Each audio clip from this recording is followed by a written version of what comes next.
मैं एक सत्संग शेयर करूंगा और सेवादारों से एक निवेदन है कि सत्संग के बीच में लंगर प्रसाद ना सर्व किया जाए। जब ये कंप्लीट हो जाए सत्संग उसके बाद किया जाए। 5 मिनट का समय दूंगा और सेवादारों से भी चाहूंगा कि इस सत्संग को जरूर सुने। देखिए, सत्संग जो सुनता है उसका भी कल्याण होता है, जो कहता है उसका भी कल्याण होता है। देखिए, आज गुरुजी ने जो देखा, लाइट गई और बीच बीच में ऐड चल पड़े, उसके बावजूद मैं अभी एक सत्संग शेयर करूंगा। अभी बीच में पिछली बार हमारे यहाँ 17 जून को सत्संग हुआ, जिसके लिए एक प्लेलिस्ट हमने बनाई हुई थी और प्लेलिस्ट की सेवा 2 आंटी अंकल करते हैं, एक शशांक अंकल करते हैं हमारी और एक सोनी आंटी करती हैं।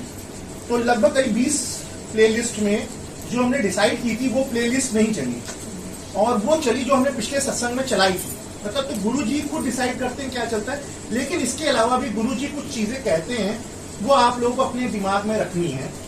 वो ये रखनी है, जब सत्संग शुरू होता है तो आप लोगों को अपनी प्रेजेंस, अपनी उपस्थिति उसके 15 मिनट पहले लगा देनी है। उसके 2 कारण है कि कोई आपके अगर गेस्ट आता है तो उसका वेलकम करने के लिए आपको खुद पहले वहां पे होना होता है, ना कि ये कोई पार्टी नहीं है, कोई बर्थडे नहीं कि हम जब चले चले आए।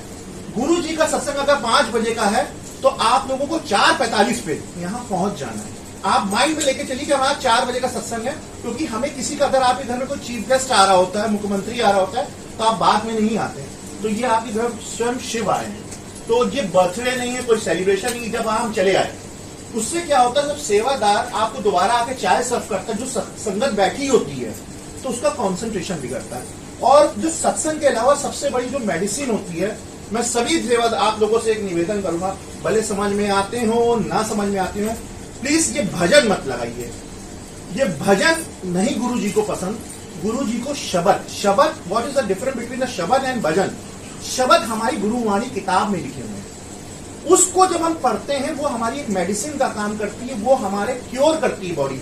हमें नहीं समझ में आते थे शुरुआत में, when I enter to the satsang मुझे नहीं समझ में आते थे, लेकिन व्हेन यू कीप रिपीटिंग आपको खुद उसमें एक रस मिलेगा और वो आपकी बॉडी में एक ऐसा वाइब्रेशन क्रिएट करेंगे जिससे आपको खुद लगेगा कि शब्द की वैल्यू क्या है।